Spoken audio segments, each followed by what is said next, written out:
So, Welcome back. what we're going to go through now is massage, and you can do this on each other or get your parents to help you, and then, it's always good to give and receive in the massage world. And the amount of effort you put in, hopefully, is the amount of effort the other person puts in. You can even set a time, depending on how militant you are about it. Okay, so if I can get you to lay down in line with your mat. So if you have a yoga mat, that's great. If you don't, you can take a towel, like a beach towel, and just put it on the ground. It just means it's something a bit soft for you rather than kneeling on hard ground. And I actually, when we get to the the stretching phase, I really like thin pile carpet because you just melt on it.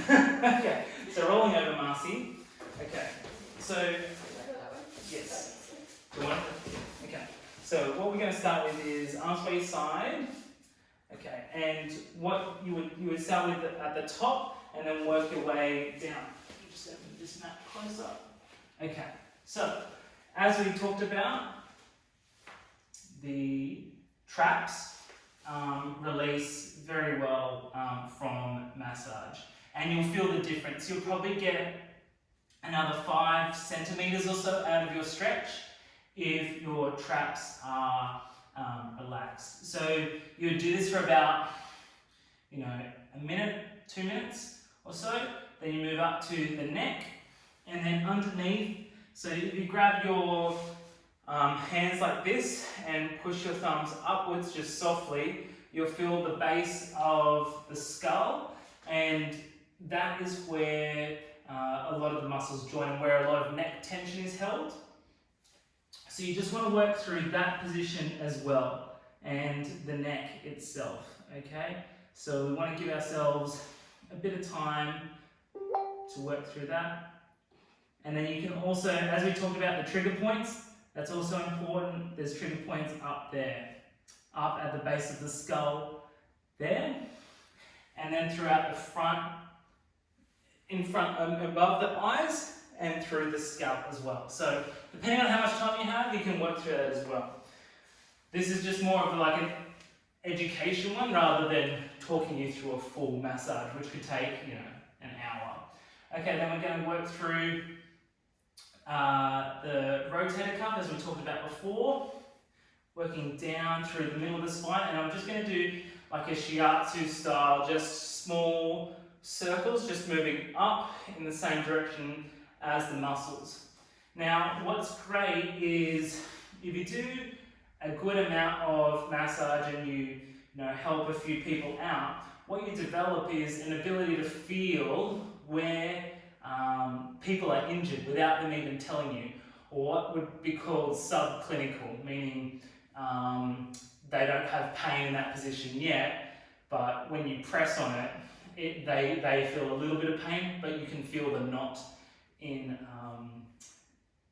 beneath your hands. So when I was dancing, when I was training, I remember one teacher who was quite an eccentric man. He would go to Bali, and there was a man there that was blind, and he could tell him wherever he was injured without him having to say anything. And I just thought, wow, like that's some magical stuff.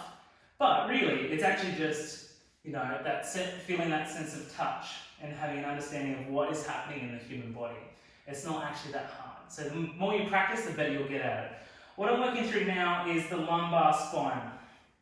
And if you can you Google up and just type in QL, like Quebec lemur muscle, or what's called your quadratus lumborum. That is where a lot of tension is held in the back. And the main reason for that is because it's near your iliopsoas muscle, which connects from your lumbar spine to the femur. And it's where a lot of your adrenal glands release adrenaline, essentially, and it causes tension, and that's where stress builds. Okay, so Marcy actually has, relatively hydrated and supple muscles, but you can definitely tell if someone doesn't drink enough water by massaging them. Okay.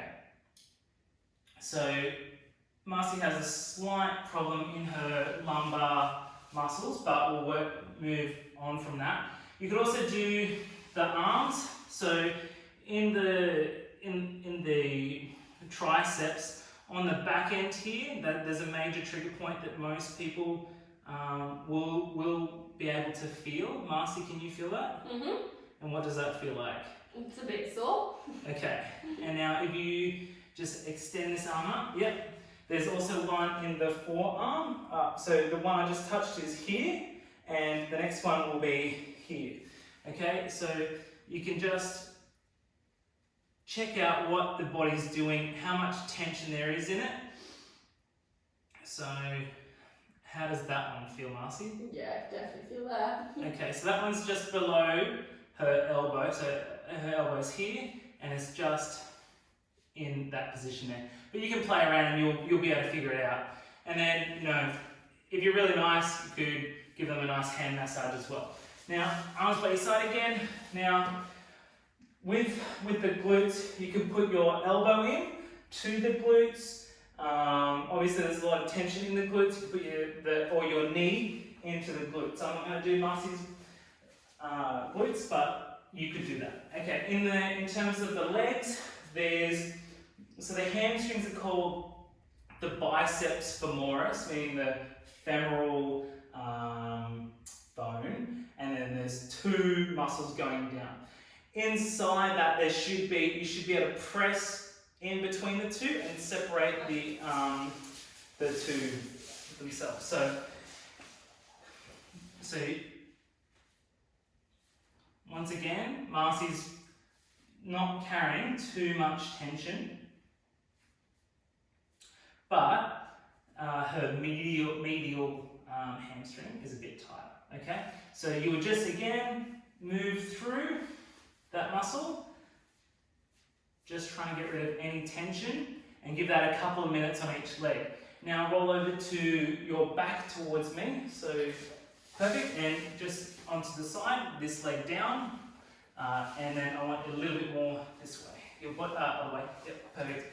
Okay, so here is what's called your ITB, and that's where the seam or the side seam of your pants would be. All right, now this would hurt a lot for most people. Okay, and that's what we work on when we use the foam roller, is to try and get rid of that tension. Okay, getting rid of that tension will decrease your leg pain and increase your flexibility and get you recovering a lot faster. Okay, now rolling onto your stomach again.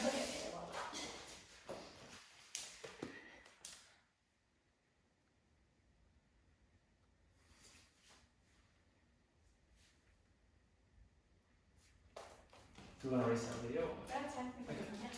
Cool. Now, Yeah. we've probably just been heat massaging that whole time. Okay, and then moving to the calf. So obviously got the really chunky part of the calf.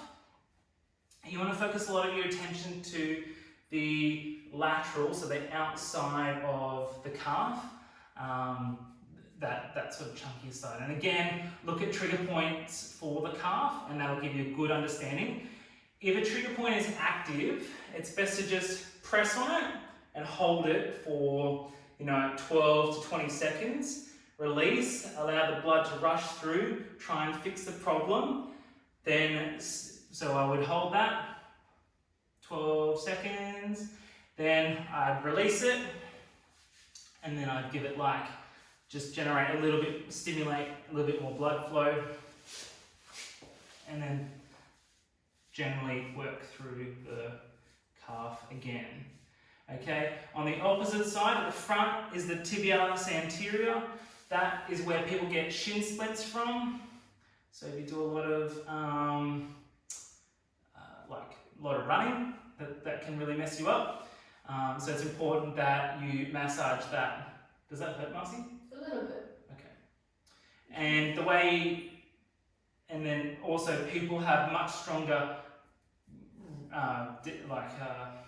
gastrocnemius, or the calves, than the front side. So there's a muscular imbalance between the front and the back of the calf. So if you have that, you're going to need to flex your foot with a TheraBand, so resistance going, towards the knee, rather than plantar, which is what your rear side does. Okay, and then finishing with the feet.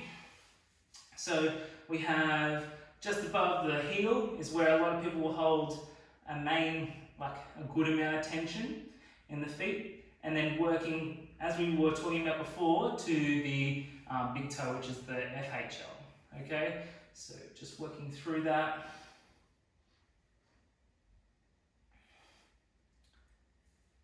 To the big toe. Okay. Now for all of the massaging that I've done, you're going to be wanting to do for longer than what I have done in this video. Alright, now that's essentially one leg. You do the other leg complete. And then just ask them if they need anything else. Okay, what we're going to do now is the PNF stretching.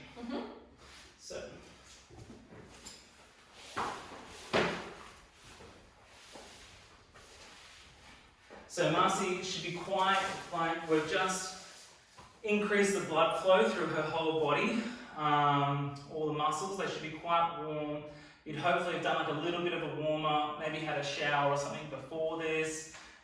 Just get the blood flow to the extremities. Okay, with PNF stretching, the main point is that your muscles have activated, they've gotten tired, and then when you push them to their new maximum, they're relaxed, and they won't lock up because they're already tired, essentially. So we'll try that now. So the action that we're going to do is Marcia's going to be pushing down towards the ground, and I'm going to be holding her in place. Once that's done, we're going to communicate, and she's going to say, you can push a little bit more, or hey, just hold it there, and we'll do another iteration. So ultimately, you want to be doing 3 to 5 rounds of PNF stretching per side, then 3 sets of that. If you do that 3 times a week, you'll get the splits in about a month.